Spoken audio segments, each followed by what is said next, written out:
I'm grateful to be here at Unity on the plaza. I was brought here from one of the most heart-wrenching experiences that a mother can experience, and that was the loss of my son. He was 19 years old and he died in a motorcycle accident. I was living in California at the time, but I knew I had to bring him home. This is where he was born, where I was born, this is where my roots are. And one of our family members suggested that I come here. I had to go back to California, but I live here now. And I have never experienced the kind of peace, forgiveness, and just well-being that I have felt since I became a member of Unity Temple on the Plaza. I don't know all of you, but I know you're all a part of Unity. And the sense of peace that I feel when I walk inside here, I attribute to all of you, Duke, his staff, and just the pleasant faces. This is the most pleasant and peaceful place I've ever been in my life. And I will always make every effort to be here because I don't want to miss anything that happens here. Everything that happens here is just extraordinary. And that means that you're all extraordinary.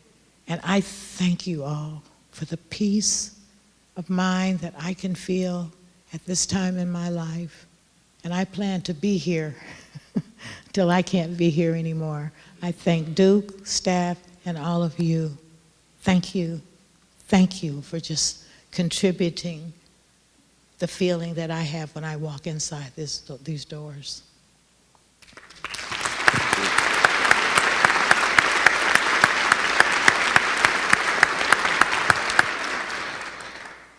As I thought about what principle I would focus on, the one that kept coming up for me is the one up there, which is love.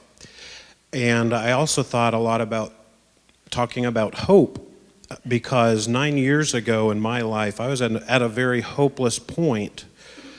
And it ironically was the same week, unfortunately, that the 9/11 event occurred. But that Sunday, I felt like I needed to be somewhere. And I remember my brother saying when we were down in the bookstore, this is one of those places where everyone's welcome. So I thought, well, if I come to this church, no one will ask me who I am and what I'm doing and what do I do, and it would be a peaceful experience. And I have to tell you, from that first moment I walked through the door, and it was standing room only that morning, I knew that this was a place where I could truly be myself and still have a spiritual connection. I hadn't had that in a while, and it was amazing to me, the love that was instantly shared. And it was more about what are you for and not what are we against. And I thought, wow, this is the place where I can settle in and hopefully make a contribution. And I focus on love because I think in all of our lives we have those chapters or those seasons where everything's clicking and flowing. And we're certainly grateful for those, but we also have those periods of life where, as Heidi has taught me to say, we have opportunities for growth.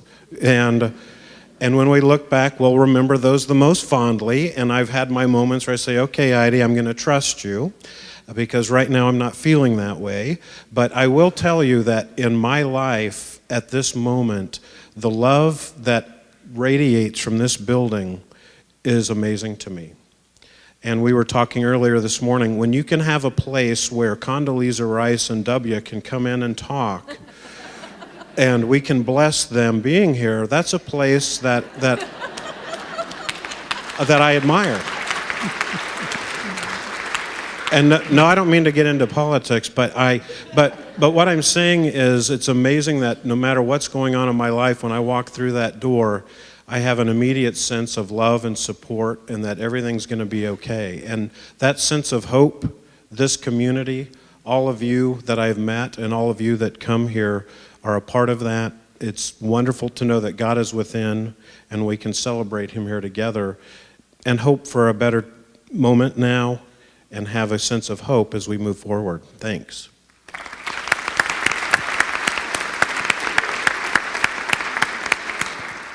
When Duke asked me to speak, there was absolutely no hesitation as to what I was going to talk about. It was going to be sort of a combination of two, thankfulness and gratitude.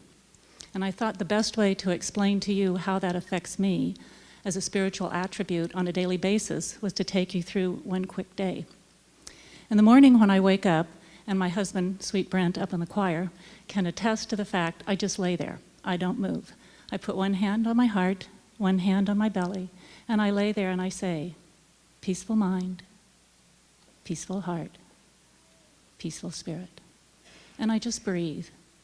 I am so thankful for this moment in time. And then I crawl out of bed slowly, make my way down to my yoga room where I sit and meditate. After the meditation, I don't know how it got started, but for many, many years, towards the end of the meditation, now you have to imagine both of my hands doing this, I take both of my hands, palms up, and I think about everything I want to have my intentions set for that day. Love, kindness, peace, acceptance, non-judgment.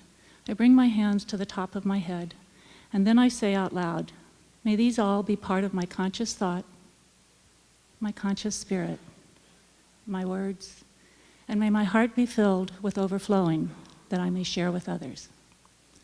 I am so thankful for this special moment in time. And then I start my day. And you can imagine being Nancy Addy takes a lot of energy.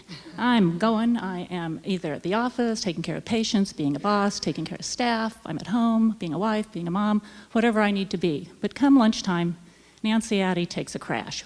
Boom, straight down. So I always find time at noon to find a place to just sit and be again. And once again, I go through the whole thing.